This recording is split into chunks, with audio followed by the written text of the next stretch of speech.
Though the cell is the basic unit of all life, there is nothing basic about it. Cells require very specific conditions to be able to function properly.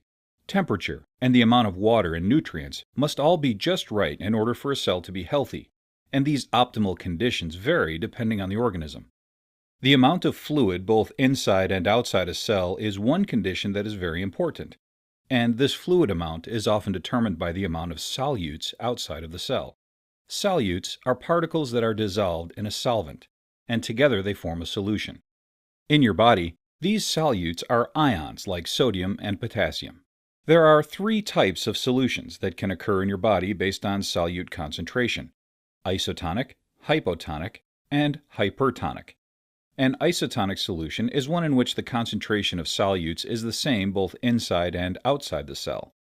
A hypotonic solution is one in which the concentration of solutes is greater inside the cell than outside of it, and a hypertonic solution is one where the concentration of solutes is greater outside the cell than inside it. For the cells in your body, the ideal solution is an isotonic solution. This is because water, which is the major solvent in your body, likes to diffuse from an area of low solute concentration to an area of high solute concentration. This process is called osmosis. Water does this because, by diffusing to where there are more solutes, it essentially evens out the ratio of solvent and solute. When human cells are in a hypotonic solution, water will rush into the cell by osmosis, which is not good for the cell because it will fill with water and burst, or lyse. Plant cells actually prefer hypotonic solutions because they have a rigid cell wall that needs the pressure from extra water inside the cell to stay rigid and firm. A hypertonic solution will do just the opposite to a cell, since the concentration of solutes is greater outside of the cell than inside. For both human and plant cells, the water will rush out of the cell and it will shrivel up. When this happens to a plant cell, it is called a plasmolyzed cell. So why is it bad for cells to shrivel?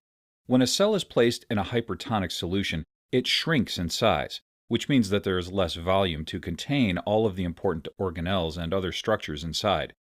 And even though the ratio of solutes to solvent becomes more similar due to osmosis, there are now more solutes crowded together inside the cell as well.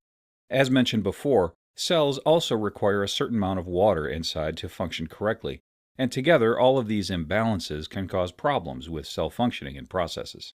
A hypertonic solution may be any solution that has a greater concentration of solutes outside of the cell, and one example of this is saline solutions used in medical care. Saline solutions are used to provide fluids intravenously as well as for contact lens care. Corn syrup and glucose solutions are also hypertonic because they contain more sugars than what are present in your cells.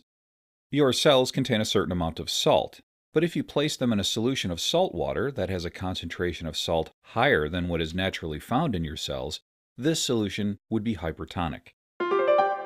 Let's review. Hypertonic solutions are ones that have a higher solute concentration than that of the cell.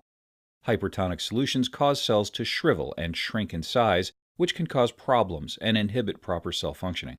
When solutions surrounding cells are hypertonic, this will cause the organism to become dehydrated, which can lead to problems such as organ failure. Maintaining the correct balance of water and solutes will ensure that your body stays healthy.